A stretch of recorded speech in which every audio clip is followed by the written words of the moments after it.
Bhaskar, good morning सगळ्यांना.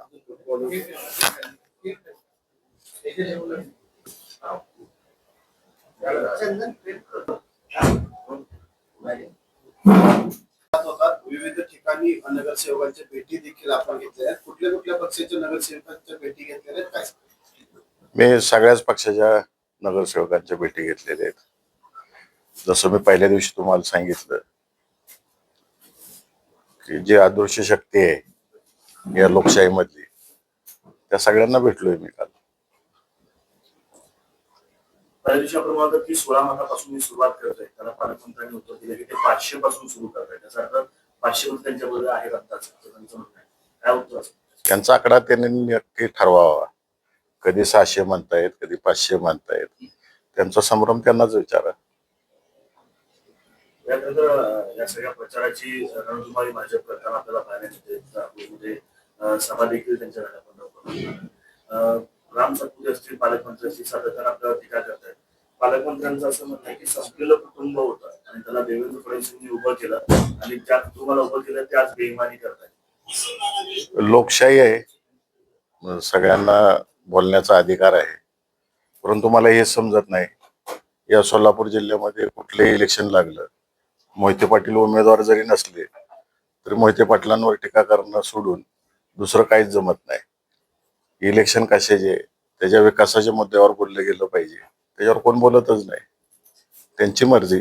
आम्ही आमचा विकास काय करणार आहे, लोकांना काय देणार आहे, मतदारांना कशा पद्धतीने त्यांच्या प्रभागामध्ये कामं केली जाणार आहेत, त्यांना कशा पद्धतीने मदत केली जाणार आहे, ह्याच्यावर आम्ही आमचा प्रचार करतोय. यांचा मात्र वैयक्तिक ह्याच्यावर चालू आहे सगळा. मोहिते पाटील संपलेलं होतं आणि त्याला फडणवीसांनी उभं केलं, हे म्हणणं कितपत योग्य? या सोलापूर जिल्ह्यातल्या जनतेनं आम्हाला उभं केलंय आणि कुठं नेऊन ठेवायचं आहे ही जनताच ठरवेल. काळ बदलला आहे. आज कोतवाल पण नमस्कार करत नाही, राज्य गेलं पण थाट गेला नाही, अशा प्रकारची टीका पालकमंत्र्यांनी आपल्यावरती केली. मगाशीच सांगितलं मी तुम्हाला सगळ्यांना की इलेक्शन कशाच आहे आणि कशावर टीका करत सुटलेत. या जिल्ह्याला काय देणार आहे त्याच्यावर कोण काय बोलतच नाहीये. पण थेट अशा प्रकारे टीका करतायत की कोतवाल देखील नमस्कार करत नाही. कुठेतरी वेगळ्या पद्धतीनं ही निवडणूक जाते असं वाटत नाही. त्यांची संस्कृती दाखवून देते. काल राम सातपुते असं म्हणतात की एका सभेदरम्यान ते हातात फोन घेऊन बसले होते ज्यावेळेस विड्रॉल करायचा शेवटचा दिवस होतो की आम्हाला मुख्यमंत्र्यांचा फोन येईल, पालकमंत्र्यांचा फोन येईल, अशा अपेक्षेने बसले होते. अशा पद्धतीची टीका केलेली. तुम्ही पत्रकारांनी सगळीकडे प्रसारण दाखवलेलं आहे. आमच्या विरोधी पक्षातल्या नेते मंडळींचे संभाषण दाखवलेले आहेत. त्यामुळं तुम्हीच क्रॉस व्हेरीफाय करा पालकमंत्र्यांचं स्टेटमेंट काय आणि जो कोण नाव घेतलं तुम्ही त्या व्यक्तीचं त्याचं स्टेटमेंट काय आहे. दोघांची विरुद्ध दिशेचे स्टेटमेंट आहेत. म्हणाले की देवेंद्र फडणवीसांना ज्या कुटुंबाने दगा दिला त्यांना आम्ही धडा शिकवू, अशा पद्धतीचं. मी माझ्या पक्षाचा प्रचार करतोय, माझ्या मतदारांना माझ्या जिल्ह्यात काय विकास होणार आहे हे सांगतोय. त्यांनी ते सांगावं.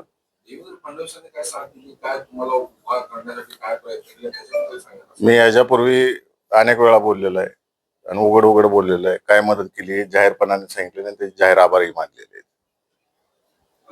उत्तम जानकरांबाबत आपण म्हणाला होतं की घरातली भांडणं घरात मिटली का? घरातली भांडणं मी का सांगू कशी मिटली आणि काय मिटलं का नाही ते दिसल तुम्हाला.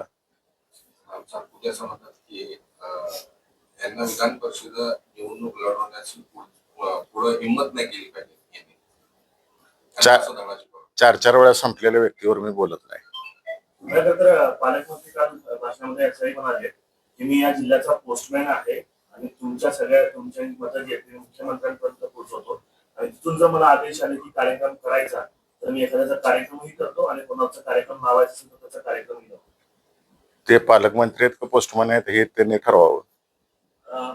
खरं तर आपल्याच गटाचे आणि आपल्या पक्षाचे आमदार आहेत करण्याचे, त्यांनी जाहीरपणे पाठिंबा जो आहे तो भाजपला दिलेला आहे.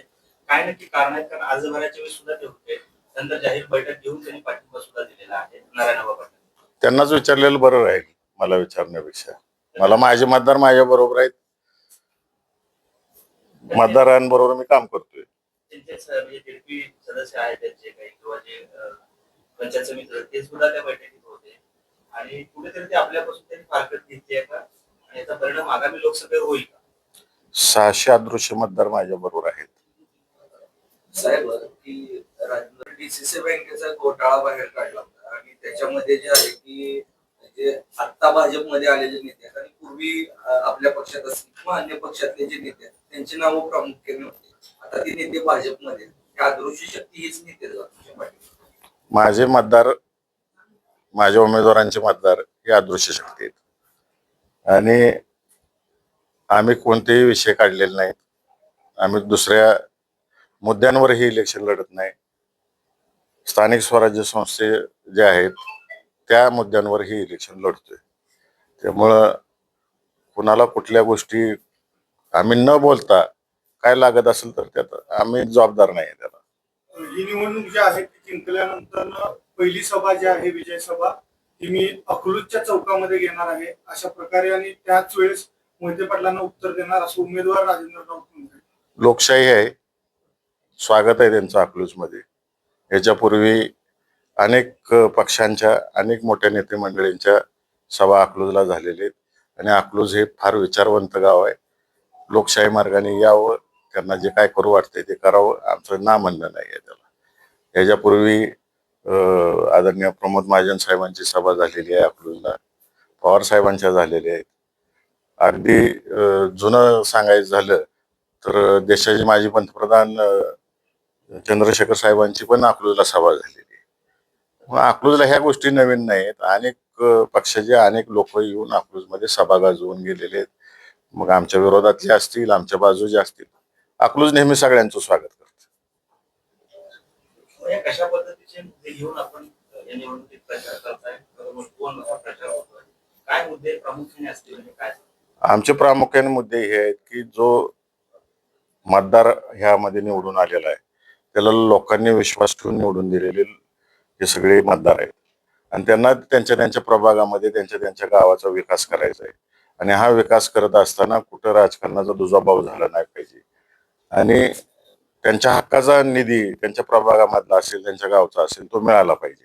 आणि तेच आम्ही प्रामुख्याने मुद्दे मांडतोय आणि मतदारांना आश्वासित करतोय की आम्ही तुमच्या मागे खंबीरपणाने उभा राहू. भैया खरं तर सुरुवातीला काँग्रेसने देखील अर्ज भरला होता आणि आपण देखील टीव्ही फॉर्मवर अर्ज भरला होता. त्यामध्ये भाजपमुळे तरी स्ट्रॅटेजिकली चुकली का? कारण काँग्रेसचा अर्ज बाद झाला आणि आता त्यांच्या वयाची हड्डी बनले राष्ट्रवादी असं कुठे चित्र आहे का? कारण तुलनेनं काँग्रेस त्यांना सोपी होती. मात्र राष्ट्रवादी जे आहे ते ग्रामीण भागात जास्त संख्याबळ असलेलं आहे आणि राजपूतला आहे. त्यामुळे भाजपला अडचणीचं ठरतंय का? त्यांनाच विचारायला लागलं अडचणीच ठरतंय का काय. कारण का एवढं पाशविक बहुमत आहे असं सांगतात ते आणि एवढं घाबरून का पळायला लागलीत. स्वतःच्या मतदारांवर विश्वास नाही असं दिसतंय एकंदरीत. सुभाष देशमुख असं म्हणाले की भाजपकडे अदृश्य शक्ती आहेत आणि ह्या सर्व शक्ती आमच्यासाठी काम करते. हा औद्योगिक टोला होता भाजपच्या नेत्यांना की काय वाटतं? मी पाहिली नाही, सुभाष देशमुखांची मुलाखत पाहिली नाही, त्यामुळे मी त्याच्यावर मत व्यक्त करणं योग्य नाही. एमआयएमची भूमिका काय महाविकास आघाडीच्या पासून आहे काय? मी सगळ्याच मतदारांना भेटतोय आणि पॉझिटिव्हिटी दिसून येते सगळ्या मतदारांची.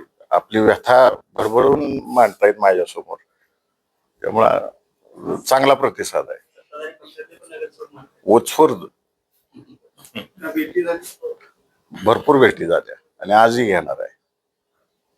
एमआयएम पक्षाला तुम्हाला पाठिंबा मिळेल असं तुम्ही सांगितलं होतं, त्यासाठी त्यांची बैठक काय तुमच्याशी बोलणं? सगळ्यांबरोबर आमच्या सकारात्मक बैठकी चालू आहेत. सर्व पक्षातल्या नगरसेवकांबरोबर सकारात्मक बैठक होते आणि उत्स्फूर्त प्रतिसाद मिळतोय. परवा वादळी वारं जे झालं आणि त्यात माळशिरस, करमाळा, माढा या तालुक्यांमध्ये केळीच्या पिकांचं प्रचंड नुकसान झालेलं आहे. म्हणजे अख्ख्या बागाच्या बागा झोपलेल्या आहेत आणि हार्वेस्टिंगला आलेलं पीकचं नुकसान झालेलं आहे. त्यामुळं मी कृषी आणि तहसील विभागाला दोघांना सर्वे करायला सांगितलं आणि तो सर्वे करून पंचनामे करून शासनाला रिपोर्ट करायला सांगितले आणि मी उद्याच कृषी मंत्री आदरणीय भरणे मामा साहेबांना भेटतोय आणि या बाबतीत जास्तीत जास्त नुकसान भरपाई उत्पादकांना मिळावी, कारण का हार्वेस्टिंगला आलेली पिकं पडलेली आहेत आणि एक मोठं नुकसान झालेलं आहे. आज 27 रुपये किलो असा दर चालू आहे, त्यामुळं मोठं नुकसान झालेलं आहे. तर फळांचा सुद्धा यात विचार केला जावा अशी मागणी मी कृषी मंत्र्यांकडे करणार आहे. म्हणजे खरं तर सावित्रीबाई फुले यांच्यावरती एक मालिका सुरू आहे आणि खासदार अमोल कोल्हे त्याच्यात काम करत आहेत. ही मालिका आता बंद पाडण्याचं निर्मात्यांकडून सांगितलं जाते, ती बंद करावी अशी देखील सूचना त्यांना करण्यात आल्या आहेत. काय नक्की या संदर्भातलं आपलं? एक तर सावित्रीबाईंवरची अत्यंत उत्कृष्ट अशी सिरियल चालू आहे आणि या सिरियलच्या माध्यमातून सावित्रीबाईंच्या बद्दल चरित्र हे नवीन पिढीला माहीत होत होतं आणि माझ्या माहितीप्रमाणे मी ज्या ज्या लोकांबरोबर बोललो, ज्या ज्या कुटुंबातल्या लोकांबरोबर बोललो, सगळ्यांची इच्छा आहे की ही मालिका चालू राहिली पाहिजे आणि सगळेजण पाहतायत. विशेषतः मला हेच समजत नाही चॅनल का नाकारायला लागले या सिरियलला आणि परवडत नाही असं सांगते. माझं तर मत असं आहे की एवढा नफा सगळे चॅनलवाले कमवत असतील विविध माध्यमातून, तर एखादे राष्ट्रपुरुष असतील, राष्ट्रमाता असतील, ह्यांच्यावरची सिरियल जर तुम्हाला तुमच्या आकडेवारी अनुसार परवडत नसेल, एखादं सामाजिक विषय हा चॅनलने स्वतःहून खर्च करून दाखवला पाहिजे असं माझं मत आहे. आणि असं कुठं बंद करा म्हणून त्याच्यावरती दबाव नाही आला पाहिजे. विशेषतः या मालिकेमध्ये अमोल कोल्हे स्वतः लिहितायत, स्वतः ऍक्टिंग करतायत, त्याचे मानधन ते 1 रुपया घेत नाहीत, स्वतः ते बिन मानधनाचं काम करतायत आणि जेवढी खर्च कमी करता येईल तेवढा खर्च कमी सुद्धा त्या मालिकेतला त्यांनी करण्याचा प्रयत्न केलेला आहे. आणि तरी चॅनल दबावात आणत असेल तर हे दुर्दैव आहे. आज महिलांना ज्यांच्यामुळे शिकायला मिळते, या देशातल्या सगळ्या महिला आज अनेक विविध क्षेत्रात मोठ्या पदांवरती गेलेले आहेत किंवा आपलं करिअर आजमावत आहेत. त्या सावित्रीबाईंमुळे आज हे शक्य झालेलं आहे. त्यांचीच सिरियल जर थांबवली जात असेल, त्यांचा विचार थांबवला जात असेल तर हे अत्यंत दुर्दैवी आहे. तर माझी विनंती राहील या माध्यमातून सर्व प्रेक्षकांना की एक गुलाबाचं फुल आपण इमोजीच्या स्वरूपात त्या चॅनलला पाठवून द्यावं सगळ्यांनी आणि तुमचं समर्थन या सिरियलला किती आहे हे दाखवावं. म्हणजे आपण जसं म्हणत टिकवण्यासाठी, वाढवण्यासाठी आम्ही निवडणूक लावलेली आहे, तशाच पद्धतीनं विचार जो आहे तो अमोल कोल्हे सिरियलच्या माध्यमातून घेऊन जातो आणि म्हणूनच त्यांना कुठेतरी विरोध होतो का या विचारधारेमुळेच काय वाटतं? आता चॅनल आकडेवारी सांगते की आम्हाला परवडत नाही, जाहिराती मिळत नाहीत, हे नाहीत. दुर्दैव आहे. मी जसं सांगितलं की सावित्रीबाई फुलेंनी आणि आदरणीय महात्मा फुलेंनी जे कार्य या देशातल्या मुलींसाठी केलेलं आहे ते सर्वसामान्य जनतेपर्यंत आणि विशेषतः भावी पिढीपर्यंत पोचलं पाहिजे. सिरियल हे असं माध्यम आहे की आपल्या देशातील राष्ट्रपुरुष असतील, राष्ट्रमाता असतील, यांचं विचार, इतिहास हा नवीन पिढीपर्यंत पोचवायचा असेल तर TV सारखं सोपं माध्यम दुसरं कुठलं नाही. कारण का अलीकडे वाचन कमी झालेलं आहे नवीन पिढीमध्ये, तर ह्या टीव्हीच्या माध्यमातून नवीन पिढीमध्ये हा विचार रुजवला जाऊ शकतो. यापूर्वी दिल्लीत इंडिया आघाडीची बैठक होती. आज पूर्ण पक्ष, संपूर्ण जे विरोधी पक्ष त्यांची इंडिया आघाडीची बैठक होती. इंडिया आघाडी कशा पद्धतीने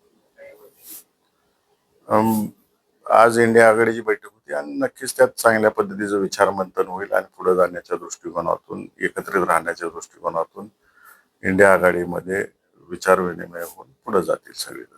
काही रुसवे फुगवे असतील ते निश्चितच थोड्या दिवसामध्ये निघून जातील. सगळेजण त्या दृष्टिकोनातून प्रयत्न करतील एकोपा राहण्याच्या दृष्टिकोनातून.